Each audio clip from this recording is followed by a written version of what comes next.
The galaxy had always watched Earth with caution. Humans were unpredictable, brilliant one moment, dangerous the next. But no one expected them to simply disappear. No. On the last recorded day, billions of humans lived in cities glowing with lights. Ships moved in and out of orbit, and radio traffic filled the void. The next morning, sensors showed a dead world. Streets were empty. Ships floated without crews. No comms, no movement, no sign of life. It was as if the entire species had decided to vanish in a single heartbeat. The Galactic Council gathered in emergency session. The great chambers, lit by cold blue light, were filled with whispers. Some alien representatives were almost smiling. Humans had always been trouble. Others looked uneasy, their eyes darting to the silent feeds of Earth. There was no debris, no smoke, no war. They had not been attacked. They had not fled in ships. They were simply gone. The representative from their confederacy broke the silence. Before they left, the humans sent a final message to our archives, he said, voice low. 3 words only. Out. Do not go near the cages. No one knew what that meant. Some thought it was a threat. Others believed it was a human joke dark. Humor they were famous for. But the fact remained. No one could explain how billions of beings vanished without trace. Even the Council's best deep space scanners saw nothing leaving the planet. For weeks, the galaxy speculated. Merchant ships cautiously approached Earth, scanning from a safe distance. They reported cities perfectly intact, as if waiting for their people to return. Food rotted in markets, power grids still ran. A child's toy lay abandoned in the middle of a street, its battery still blinking. It was a world frozen in time. The first sign of trouble came from the moon outpost. A crew of miners reported strange vibrations in the lunar soil deep underground. Hours later, they were gone too. Their final transmission was a confused murmur. It's moving. The Council dismissed it as mining accidents. After all, humans had strange underground facilities. Then came the tremor. Across Earth's abandoned cities, the ground shifted.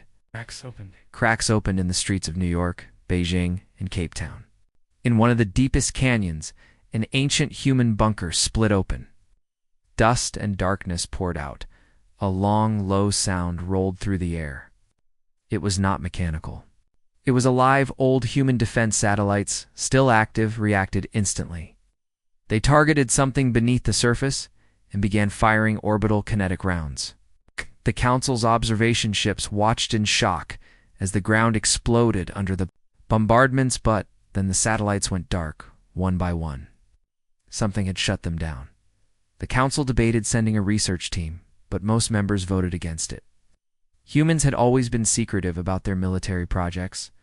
Many believed they had simply left traps behind to scare intruders. But in the following days, merchant ships passing through the solar system began reporting strange sensor anomalies. Something large was moving beneath Earth's crust, faster than any known burrowing life form. In the ruins of Central Park, a surveillance drone captured the first image. It showed massive claw marks carved into concrete walls, each longer than a person's arm. The drone's feed ended when a shadow moved across the frame. Too fast to focus on, some in the Council began to remember old human legend stories. They told about creatures they fought long before joining galactic society. Stories that sounded like myths at the time. One in particular stood out. A predator that could adapt to any weapon, learn from every attack, and hunt without rest. If those stories were true, the humans had not left to escape something. They had left to keep something contained. The galaxy still did not act. It was safer to watch from a distance. But in the empty streets of London, a cold wind began to carry a smell, faint, metallic, and wrong dot deep under the Atlantic Ocean. A pressure sensor recorded a massive shape moving through a trench that had been sealed for centuries. Steel doors thicker than starship armor had been torn apart. Behind them, an ancient containment chamber stood open, its walls scorched. The humans had warned them, do not go near the cages. No one in the Council. It understood that the cage was already open, and what was inside was no longer sleeping. Far, Away, beyond the orbit of Mars, a derelict human listening post powered on for the first time in decades. It sent a single automated signal into the void, repeating endlessly, "It walks free." The galaxy had lost the humans without a sound, but what they had left behind was about to speak for them. In screams, the signal came from a freighter drifting near the edge of the solar system. It was an old ship, slow and patched together, crewed by a mix of traders and scavengers who had heard of Earth's disappearance but never dared to get too close. This time was different. The captain, a scaled being named Ralvek, had picked up something strange on the long-range scanners. 3 words, repeated over and over in an ancient human language. "It walks free." The crew listened in silence. Static hissed between the words, as if the signal had traveled through storms and shadows to reach them. Ralvek wanted to turn away. His instincts screamed at him to leave the solar system and never return. But curiosity had made him rich before, and curiosity had also nearly killed him more than once. "Plot a course to Earth," he finally ordered. His second officer's crest flattened in fear, but no one dared to argue. They arrived 2 days later, descending into orbit above a silent planet. From space, Earth looked beautiful blue oceans, green continents, clouds drifting lazily. But no heat signatures rose from the cities, no engine trails cut across the skies. The crew's scanners picked up signs of life, but faint, scattered, and strange. Landing in the middle of an abandoned city, the crew moved carefully through wide, empty streets. Ralvek's clawed feet clicked on cracked pavement, doors hung open, vehicles sat where they had stopped, some still with lights on. It was as if every human had stood up mid-step and walked away. Then they saw the marks. On the side of a tall building, deep gouges had been carved into the stone, each at least a meter long. The edges were melted, as if something with incredible heat or energy in its claws had dragged them across the wall. One of the crew, a nervous young avian, pointed out similar marks on the road, as if the same thing had been dragging itself along the street. They found their way to a military bunker half buried in rubble. Doors had been forced open from the inside. Inside, the air was heavy and stale, and the walls were lined with shattered glass tubes, their contents long gone. In the center of the room, a massive containment pod lay cracked and burned from within. The captain recognized the warning. Symbols, human hazard runes, combined with markings that didn't match any known alien script. Some of them seemed to be carved by hand, as if by someone desperate to warn others. "This is where it was kept," one of the crew muttered, voice trembling as they examined the damage. The ship's comms crackled. The pilot's voice was frantic. "Something's wrong. The engines. They're shutting down." Ralvek turned to order a retreat when the sound came. It was deep, rolling, and alive like the growl of an animal, but much larger, vibrating. Through the ground and into their bones, lights flickered. Somewhere in the darkness of the bunker, something moved slowly, deliberately. The crew ran. They reached the surface to find the ship's lights dead, engines cold. The pilot was gone. The hatch left wide open. The air felt heavier now, carrying a faint, metallic scent dot from the shadows at the far end of the street. 2 glints of light appeared, reflecting what little light remained. They did not blink. They did not move. And then they did. The thing moved faster than their eyes could track, crossing the space between them in a blur of black and bone. Screams echoed through the empty city. The freighter's systems recorded one last image before going dark or tall, in human shape with claws like burning steel, standing among the bodies. Hours later, the ship drifted into space again, empty. Its comms sent one final burst toward the nearest inhabited system. "Do not approach Earth." But the message came too late. The monster was already gone from the planet, heading toward the stars. The distress signal was faint, barely reaching the edges of the Varan system. It was picked up by a patrol ship, and at first they thought it was just static. But when the comms officer filtered the noise, a voice emerged, hoarse, broken. Almost whispering, "We saw it. It's hunting." The coordinates attached to the transmission led to the drifting wreck of a freighter. The hull was torn apart in long, jagged gashes. Entire sections of the ship were missing, as if ripped away by something with impossible strength. The patrol ship's searchlights swept over the silent debris, catching glimpses of floating tools. Spilled cargo and blood droplets frozen in the void. They found one survivor. He was an old Koresh trader, his scales dulled and cracked. They pulled him into the medbay, and even under heat lamps he shivered as though trapped in a frozen world. His eyes were wide and unfocused, but when they asked him what happened, he spoke with trembling lips. "You think humans left because they feared the galaxy," he said, voice raw. "You're wrong. They left because they feared it would get out." The medics exchanged uneasy glances. "What is it?" the commander asked. The Koresh shook his head, his frills trembling. "It isn't a beast, not like the animals, you know. It learns. The first time you see it, you might have a chance. The second time, no. It remembers you. It remembers your weapons. It becomes what it needs to be to kill you." He clutched at the commander's uniform with clawed hands. "We tried everything: plasma rifles, cutting torches, even venting it into space. It adapted in seconds. Its hide hardened against plasma. It held on to the hole when we vented atmosphere. And when we hid, it waited. Days. It doesn't get tired. It doesn't get bored. It waits until you think you're safe. Then it moves." The commander frowned. "What did humans have to do with this?" The Koresh's eyes darted toward the patrol ship's main view screen, where Earth's image hovered in the corner. "The humans caught it. Don't ask me how nobody else could. They locked it in one of their cages. Not a cage of bars. A cage of worlds. They kept it there, sealed under their cities. They stayed on that planet for centuries to make. Sure, it never got free. And now," his voice cracked, "now they're gone." The commander looked at the medical team, sedate him. "It's delirious." But the Koresh fought them, his voice rising in panic. "You don't understand. It knows the stars now. It was studying our charts when it killed my crew. It knows where to go." The medics forced him onto the bed, pumping sedatives into his veins. His voice faded, but his last words were a little more than a whisper. "It's coming for the cages. The other cages." Hours later, the patrol ships.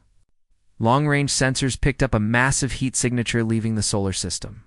It was moving faster than most warships, but its course was erratic.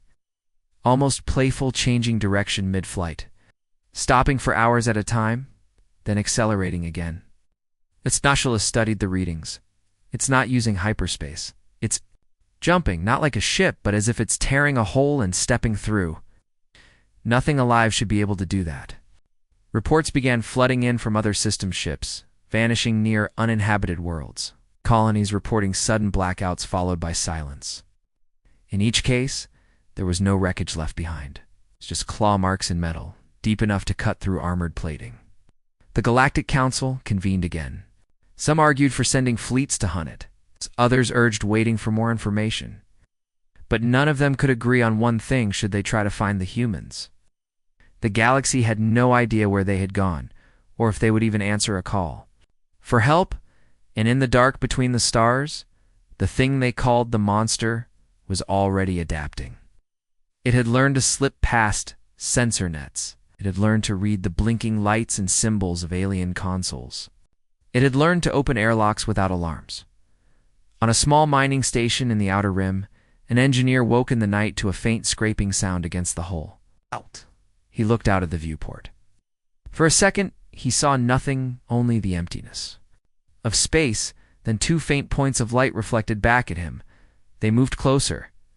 The engineer didn't have time to scream before the power went out. By the time the next patrol arrived, the station was silent.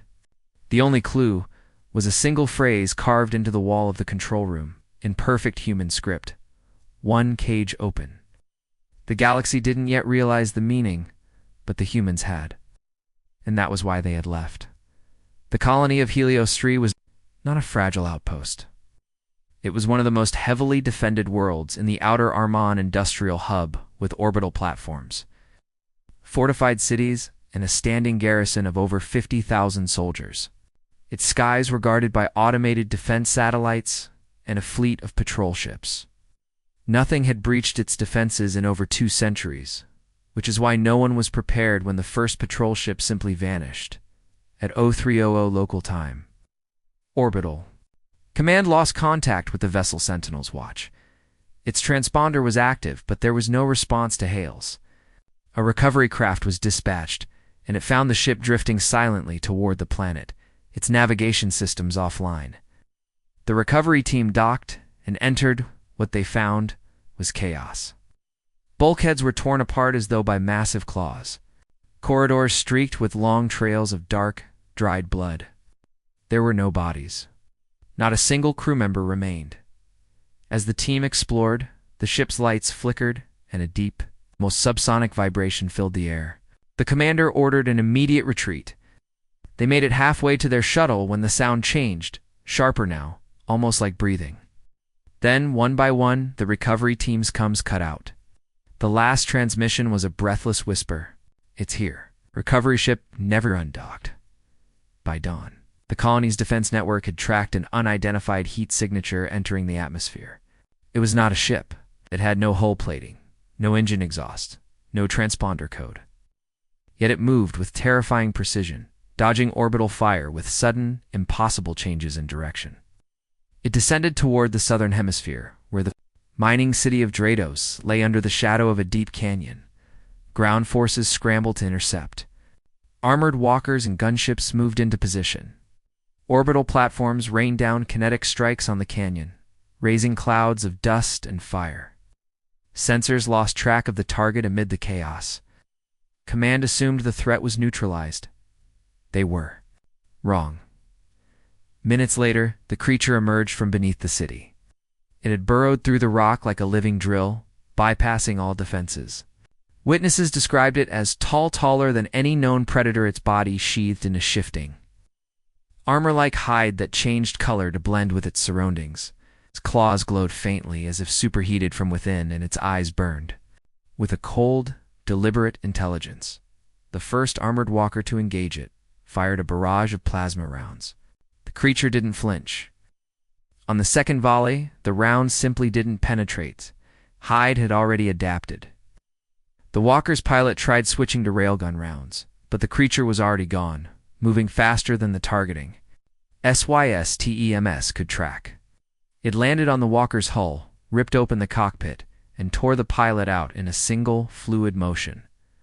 The city erupted in chaos. Soldiers fought street by street, but the thing wasn't charging blindly, it was picking its targets. It went after communication hubs, power generators, and heavy weapon emplacements first. Every time a new weapon was deployed against it, the next time it appeared, that weapon simply didn't work. Within hours, Drados was silent. The colony's governor tried to order an orbital strike to sterilize the city, but the targeting systems failed. The creature had infiltrated the command grid, shutting down automated systems. Some swore they saw it manipulating the alien consoles as though it understood the technology. In the afternoon, reconnaissance drones picked up a strange image: hundreds of bodies laid out in the central square, positioned in an unmistakable pattern. From above, the formation resembled an ancient human symbol. The data archives confirmed its meaning. Warning: the Galactic Council received the report in shock. The survivors, only a handful, were evacuated under heavy escort. They spoke of a monster that moved like a shadow, that never attacked the same way twice, and that always seemed to be thinking. One soldier, eyes wide with trauma, swore that the creature spoke to him in perfect human tongue before letting him go. It said, the soldier whispered, "One world down, many to go."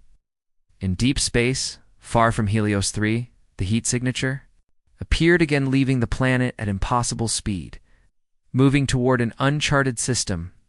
Old human archives, long sealed and thought irrelevant, were brought up from the Council's deepest vaults. They contained fragmented reports from Earth's military centuries ago. The term used for the creature was chillingly simple: Class Omega Containment Asset. One note stood out, written in a human officer's sharp, clipped style: the subject will seek other cages once free. Containment of one is meaningless if others are breached. Under no circumstances allow it to learn the locations of the others. On Helios 3, Amid the smoking ruins of Drados, a single claw mark had been carved into a wall clean. Deliberate and deep enough to split steel. It was pointing toward the stars. The message arrived without warning. A burst of encrypted human code, something the galaxy hadn't seen in decades, flashed across a dozen relays at once. It came from a derelict satellite drifting far beyond Pluto's orbit, a relic of Earth's long-vanished defense network. No one had ever bothered to dismantle it. The humans had left it there, silent and lifeless. Now it was awake. The transmission was short, less than 30 seconds. A grainy hologram flickered into view, showing a human general in full combat armor. His face was tired, eyes shadowed, voice low but steady. "If you're receiving this, the last cage is broken. This is not a local threat. We'll seek thee. Others. If you don't know what that means, then you've already lost." The recording cut to static, then returned, this time showing something else. A star map, covered with red marks across dozens of systems. The general's voice continued over it. "These are the cage worlds. Each one holds something worse than what you're facing now. The creature loose on your worlds is intelligent, but it is not unique. We built these cages to hold the nightmares we found before your species could even name the stars. We stayed behind to keep them locked. You thought we were building colonies? No, we were building prisons." The hologram paused. The man leaned forward, his voice dropping to a harsh whisper. "If the Omega asset has reached a cage world, it will not destroy what's inside, it will free it. Not out of mercy, not out of alliance, out of instinct. Monsters recognize monsters." Transmission ended with one final sentence. "If you want to live, stay away. If you want to win, find us." The Galactic Council watched the recording in grim silence. The revelation was worse than anyone had imagined. This wasn't just one predator on the loose. This was the first falling stone in a landslide. If the humans were telling the truth, the galaxy was sitting on top of a minefield of ancient horrors, each locked away on some forgotten world. Panic rippled through the council chambers. Dozens of ambassadors shouted over each other, demanded an immediate fleet mobilization to destroy the cage worlds before anything could be released. The Yarian argued that doing so might trigger the releases. The There insisted on finding the humans, even if it meant sending ships into the uncharted black where they had vanished. While they argued, repods poured in from the rim sectors. Remote sensor stations had gone silent near the coordinates of one of the red-marked systems. Science vessel, dispatched to investigate, found nothing, no debris, no transmission beacons. The entire moon the station had been built on was gone, as if swallowed whole. Admiral Veros's, head of the Council's combined fleets, studied the humans' map in his private chamber. He didn't like what he saw. The cage worlds weren't scattered. Randomly, they formed a rough pattern across the galaxy, as if placed deliberately to contain something in the center. Ran simulations, projecting what would happen if multiple cages were breached. The results weren't wars, they were extinctions. Meanwhile, in the outer rim, a cargo hauler passing through an asteroid belt picked up a strange energy surge. It followed the readings, expecting to find a malfunctioning mining rig. Instead, it found a world that wasn't on any chart. The planet was entirely black, its surface covered in strange hexagonal structures like a vast honeycomb of metal. Hauler's captain, curious and reckless, sent a drone down to the surface. The drone's camera feed showed enormous gates embedded in the ground, each one big enough to swallow a city. They were sealed shut, covered in warning sigils written in human script and languages no one recognized. The drone approached one of the gates. It was already open. From the darkness inside, something massive stirred. The drone's feed cut out. Seconds later, the hauler's engines went offline, and the crew heard something scraping along the outer hull. When the ship was found drifting days later, the only sign of life was a single sentence carved into the pilot's chair. In jagged, uneven letters, 2 cages open. The council didn't waste time after that. Fleets were mobilized. Scouts were dispatched to every red-marked system on the humans' map. But each day brought new bad news, communications going dark, patrols vanishing, strange readings in sectors that had been quiet for centuries. In the chaos, a desperate message was sent across every frequency the Council could reach. To any human ships, if you are out there, we need you. The cages are breaking. The galaxy cannot hold them. Number one knew if the humans would answer. No one knew if they could. And somewhere beyond the edge of known space, the Omega asset drifted silently toward its next destination. Another cage world, another prison to break open. Helios 3 had been only the beginning. Within weeks of the second cage opening, the galaxy was in flames.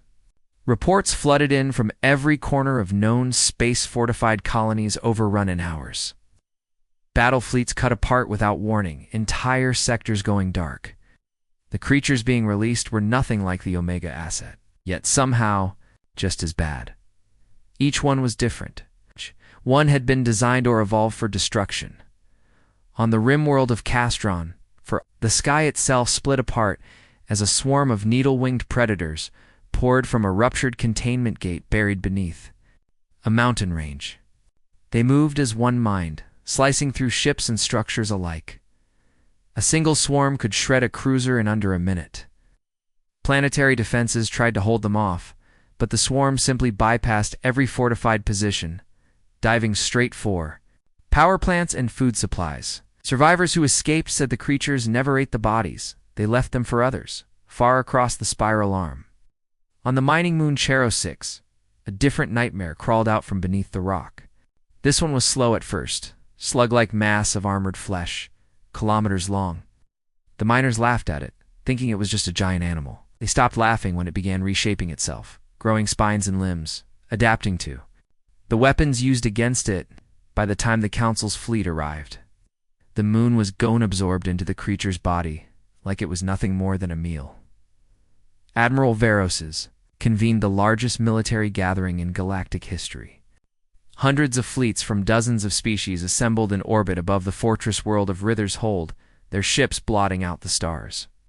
The plan was simple: strike every known cage world at once before the Omega asset could reach them. It didn't work.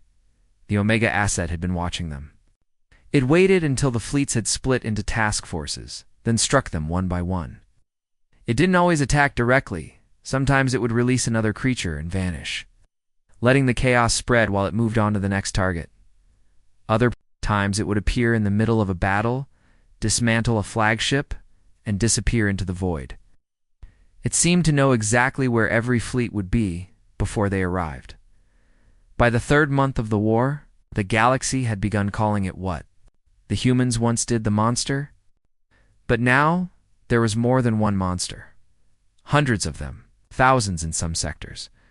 On the fortress world of Rither's Hold, Council's combined fleet finally faced the Omega asset in open battle. It emerged from the dark, alone, no swarm. At its side, at first they thought it was a mistake. It was one against hundreds. They opened fire with everything they had: kinetic slugs, plasma lances, beam arrays, gravity torpedoes. The first volley hit. The second did not. By the time the third volley should have landed, the thing was already inside their formation. Tore through cruisers like paper using the wreckage as shields. Every time they adapted tactics, it countered instantly. Within minutes, the battle was chaos ships colliding, friendly fire killing more than the enemy. The Omega asset never stayed still long enough to be surrounded, and it never repeated an attack pattern. Worse, halfway through the fight, the sky above Rither's Hold cracked open. It wasn't an attack. It was a cage door, one of the largest ever built, shattering under forces no one could measure. What came out wasn't just another creature. It was a living storm. A black cloud filled with billions of microscopic machines, each one capable of eating metal, flesh, and stone alike. The storm fell on Rither's Hold like rain. Cities dissolved in minutes. Defense shields burned out under the sheer mass of it. The Omega asset didn't fight the storm, it simply left, vanishing into the chaos as the combined fleet disintegrated. From orbit, survivors watched the planet die. The last transmission from the surface was a single human word carved into a collapsing Tower 3. The Council's emergency channels were flooded with one question: where are the humans? No one had an answer. Some believed the humans had abandoned the galaxy for good. Others thought they were waiting for the right moment. But a small, desperate faction began whispering a darker theory that the humans hadn't left at all. They were watching. They were letting the galaxy suffer until it understood the truth. The cages had never been built for the galaxy's sake. They were built for humanity's. And now, with 3 cages open, the war was no longer about survival. It was about time, how much of it was left before every single lock was broken. Under the pale light of 3 alien moons, the galaxy watched in silence. The humans had been gone for years now, vanishing without leaving so much as a radio whisper. Some alien scholars called it a retreat, others a defeat. The sealed archives of forgotten empires. The truth was written in warnings. When humanity leaves without a sound, something worse follows. It began with reports from the edge systems. Mining colonies stopped responding. Patrol fleets found derelict ships drifting in perfect formation as if their crews had simply walked away. And on every abandoned hull, the same strange mark was burned into the metal, a jagged symbol, no. Alien could translate. The Council of Races met in panic. The Krail, with their cold insect eyes, demanded an immediate investigation. The Serati, ancient and slow-moving, advised caution. The Velen diplomat simply whispered, "This is what the humans warned about." No one wanted to believe it, but the pattern was impossible to ignore. Every sector the humans once patrolled was now falling silent. Distress calls, no survivors, only empty cities and the faint static of dead-cum channels. On the planet Voruses, Admiral Relth of the Krail Dominion stood before his fleet. He had never faced humans directly. Their sudden withdrawal meant he would never have the chance. But he had heard their old threats, the warnings they spat at the Council when they left. "We are not your shield forever. If we go, the thing we keep caged will go free." Relth dismissed it as human arrogance. But then he saw the recordings. A cargo ship drifting near the Vexor Rift had captured footage of something moving in. The dark, it wasn't a ship. It wasn't alive in the way most species understood life. It was a shape-shifting, flowing like shadow poured into space. It moved with intent, and where it passed, systems went dark. The Council tried to suppress the footage. But suppression only works if fear doesn't already have a grip. And fear was spreading faster than light. In the quiet halls of the abandoned Terran embassy on Syndral Prime, an old message still blinked on a dusty console. It was short. It was human. And it was the last thing they had ever sent before they vanished. "If you hear nothing from us," Admiral Relth read it 3 times. His mandibles clicked nervously. For the first time in his career, he felt something his kind rarely admitted to, doubt, and far away beyond the charts of the living. The thing the humans feared stirred in the black. It was free now, and it was moving toward the heart of the galaxy.